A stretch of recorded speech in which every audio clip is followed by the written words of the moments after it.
Hi there people on YouTube, this is Roger from digthatbass.com, and this is a very special lesson because this will go to the channel of Chris Rogers, aka Demon Lamius from LearnBass.net.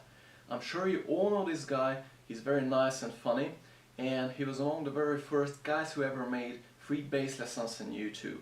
And I recently learned that he's retiring his channel, and he was generous enough to invite guest teachers to be featured on his channel, and that's why I'm here.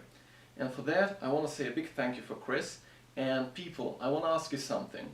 Chris is doing a video every day this year. This is his last Low-End Warrior quest.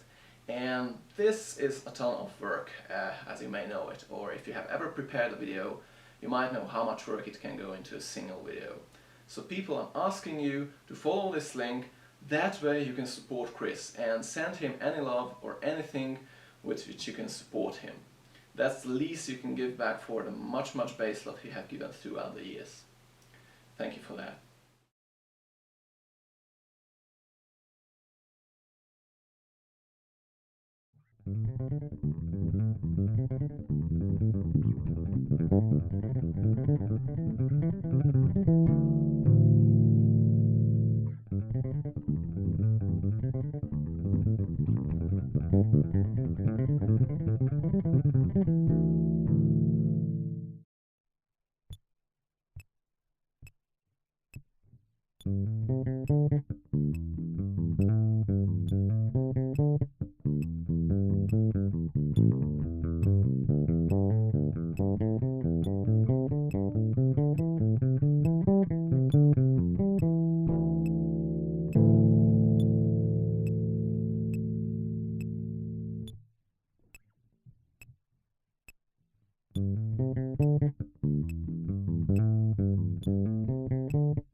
First of all, I have to tell you I'm not really sure about the first few notes of the ascending line, because that's pretty hard to hear on the 76 record.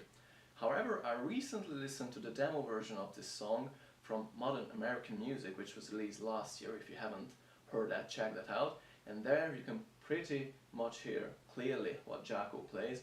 And there Jaco plays A, C, D, E for the first few notes. However, when I slowed down the 76 record, I pretty much hear what I have transcribed in the lesson.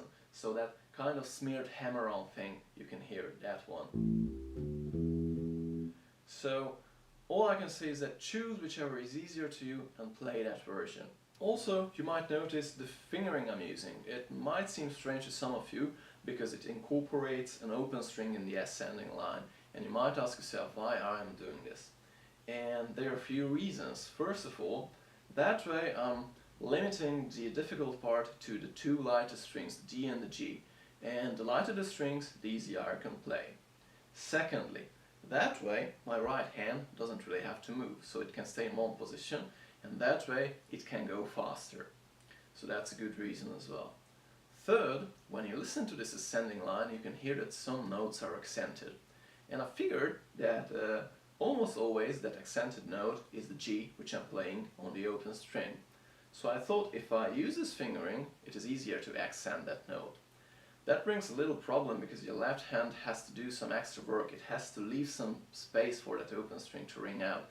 I try to show you that slow. Of course, the movement and the accents will be exaggerated, but you will see how the left hand leaves space for that open string accented note.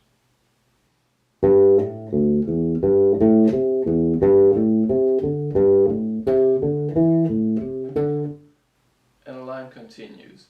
So what you have to do is to lift your left hand as the open string is played so that note can ring out, and then quickly fret the next note.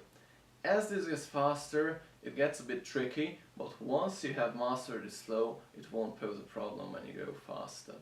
And one more advice about how to practice this. You know, Kuru is often mentioned when we talk about Jaco's incredible groove and stamina. And you know, it's pretty crazy that he actually plays this unison line after playing that hard groove for about 2 minutes. And that's why I advise to practice the groove first when you go up the tempo. So first get the feel of the tempo, and then when you master the groove at the tempo, go to the unison line.